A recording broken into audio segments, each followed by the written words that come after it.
Peace be upon you and God's mercy and blessings.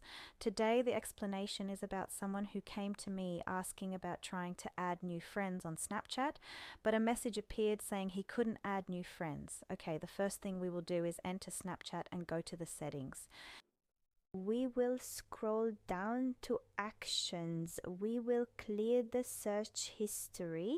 We will clear the scan and voice scan history. Then we will log out. Alright, we will log out. We will delete the app. We will delete Snapchat. After we deleted the app, we will go back to the App Store and re-download the Snapchat app this way to ensure it installs with the new updates.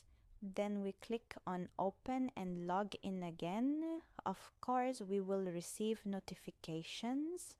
We will press on allow, press OK. After that, of course, we can add. If the problem persists, we can start deleting friends from our friends list, for example, those who haven't added us or have blocked us by going to the friends list. Since the points of his post didn't appear for us, it means he hasn't added us, so we can manage friendship and remove the friend, thus reducing the friends we have on the account. If you liked the video, don't forget to subscribe to my channel and support me. Thank you for watching. Goodbye.